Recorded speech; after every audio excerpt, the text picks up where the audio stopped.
Hey everybody, it's Thomas. It's time for BBLoBB. We're going to talk about what happened last week and what's going to happen this week. We're just starting here again because I'm just walking in front of my microphone. That's part of this. Very important. Also because, well, spoilers, I won, and it's hard to cover your own team. Hard to cover a team in the playoffs if you don't talk about yours. That makes sense, right? Anyway, so people that are now in, Jessup and Chris with clean 1-2 here. Bit of a mess with our all 2-2-2. We rock, paper, scissors the crap out of each other, apparently. But because Grey Duck was below both Mark and myself in the group stage, she gets knocked out. Unfortunate, but that's what it is. So pairings will be between me and Jessup, and then Chris and Mark, 1-2-1-2. Elves versus elves, hitting versus hitting, the classic combination. All right, so let's talk about my team and the game. So game itself was pretty close, honestly. It was, I got the ball first, scored 1-1, then it became 2-1 for me, and then my ball getting skills were not as good as they could have been. Mark basically did a really good job pressuring me constantly, so I had to score a lot faster than I would have liked to. But the outcome of all of this is that it was 2-2 and turn 15, my turn 15, which is not a good place to be, just not a good feeling. And then thanks to a blitz encouraging Mark to be a little too aggressive, I was able to, and some bad luck on his part, but I was able to get the ball, score, and hooray. So, doesn't really matter that much for Mark. None of his people really got hurt that bad, and all things considered, pretty good. Did sustain a couple casualties from falling over, and some chaos from getting served. Mark did a good job beating me up, as to be expected. But yeah, overall, pretty good. Lots of badly hurts for me. One death that was apothecated into a badly hurt, so all things considered, A+. Good times. First time in the playoffs since season 2, which is a little weird feeling, but hey, that's okay by me. So let's take a look at the rest of this, shall we? 4 passes, 2 casualties, 3 touchdowns, MVP, 22 SPP feels pretty good. Mark walking away with slightly different number here, 6, 7, 12, 18, still pretty good for him though. 70k for me, not that the money matters too much, as you can see. So level ups, I got 3, got Crescent Dunkel, who just needed a throw. Trappist Logic also just needed 2 throws, maybe it was 1 throw, either way.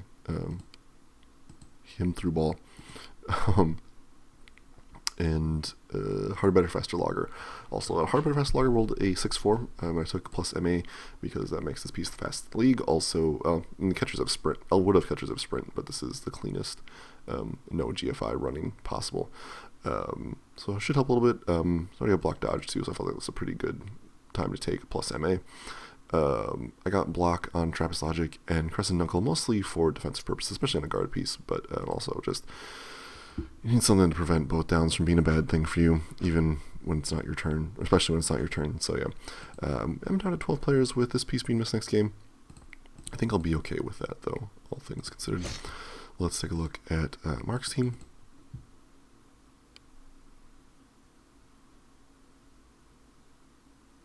So let's see, Mark walking away with just 1 level up here on Famous Nathan. Also got 70k, but who cares, right? Famous Nathan leveled up and got Dauntless. I think this is a very good choice. This piece is already really good at hitting elves. This makes it really good at dealing with like black orcs and even potentially trolls, although it's a much harder roll against trolls. Yeah, pretty good. Meyer, actually not that far from level 4. If he can hit 2 people pretty hard, he will make it. Oscar the second still at 0 SPP. I'm not expecting that to change, which is funniest outcome for me. So there you go. Let's look at the other match that happened, which was Jessup versus Zach. We're not going to look at Zach's team because unfortunately it's not in the playoffs. We can look at it in the recap. Jessup, on the other hand, had a great game.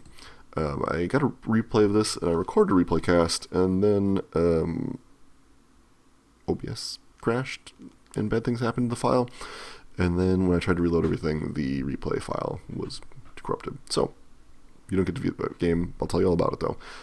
Basically, Jessup did Jessup things and got crazy lucky with his hits and just cleared Zach really hard. Like, first turn, I think he had 1 KO and 2 injuries, one of which was the Apothecary from minus strength, too badly hurt. So yeah, that's a good feeling all around. Then just kind of went downhill from there. Zach got a really amazing thing where he threw the ball and got a touchdown, even though his pass missed, thanks to this amazing scatter and the thrower rolling a 5 on the catch, which was cool. Could have made it safer by just doing a handoff, but whatever. It was amazing. The bad thing, though, is Jessup then just scored 2 more touchdowns and laughed all about it. Yeah. It was not great. Like, Jessup scored a touchdown on turn 3 after kicking... Let's put this in perspective how lucky the game went. Jessup, turn 3, knocks down the ball carrier, ball scatters out, throw in, throws it forward, to a catcher who's right there, catcher picks up the ball and scores. Like, nothing went wrong for Jessup, basically. Even killed a guy, right? So, whatever. So yeah, 7 level ups total. It's only 6 here because the War Dancer took Strip Ball, which is something they should have had like week 2 or 3, but whatever. These things happen. Other things that also happened, this team is very scary because almost everything is level 3 and 2 pieces are level 5, which is almost crystals of ridiculous. Tree leveled up, not a lot to take. I would probably get multi-block just because multi-block will let you hit 2 3-strength pieces with still 2 dice. I would make sure it's optional, obviously. If you go up against like a troll or something, you're going to want to, or 4-strength pieces, you're going to want to not necessarily use multi-block, but there's that. Throw leveled up, they should get block just because it'll round out the security package. Could get like Nerves of Steel or Safe Throw if you want to throw more Nerves of Steel. Kind of questionable because you shouldn't be throwing next to people anyway. I could also see an argument for getting Sidestep, Fend, Sure Hands. There's lots of skills you could take, but I think block is probably the safest. This piece leveled up really hard because Jessup can't stop scoring with this piece for reasons, I guess.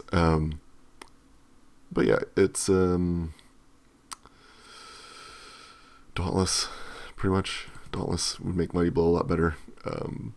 There you go. This piece, I think if you get Wrestle, Jessup doesn't really like getting Wrestle, though. So, I'm sure Feet, Fend, this piece already has Leap, so, Pro, maybe? Sure, I guess, whatever. Pro is actually kind of an interesting combo with Sprint, now that I think about it, but I don't think it's worth it regardless. This lineman should get Wrestle, because Wrestle Kick's such a good combination, and this one should get Block. Jessup was actually telling me that Blagel got a doubles, and he could get Mighty Blow, but I just don't think there's enough time for that to be useful. I think protecting the guard piece on a defensive turn is more important, personally speaking. Either way, team value 2-4 is pretty ridiculous. It's 120 right there. God. Stupid Jessup's team. Okay, let's look at... no, that's it. That's the recap of the weeks that happened. So let's take a look at games ahead. So we're doing a 1-2-1-2 hit versus hit. So let's start with Chris versus Mark. Chris currently sitting at 1740 in a very scary team with a lot of hitting power, lots of Mighty Blow, bunch of guard, good amount of tackle. Yeah, that's fun. Mark... So he's down to 50k less, so you will get a Babe. I don't know if it's worth it to hire a zombie or not, especially with as much hitting power Chris has. Babe might be, it's one of those things where Babe might be more useful for this particular game, and long term lets him keep more money in the bank. I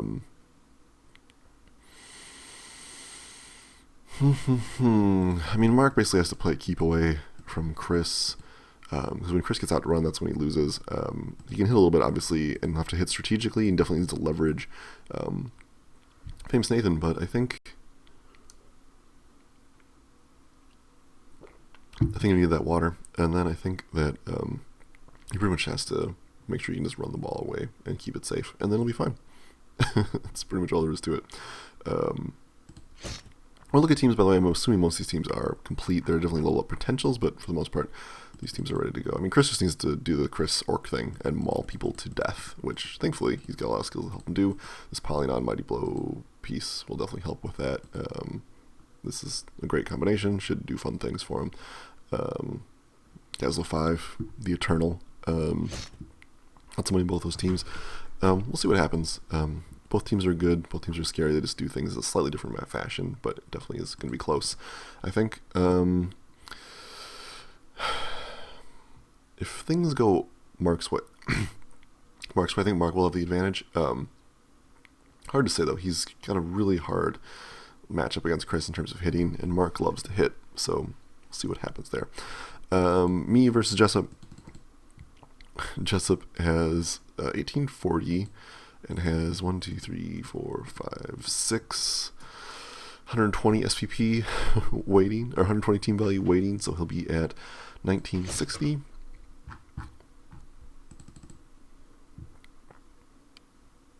I'll be at 1820.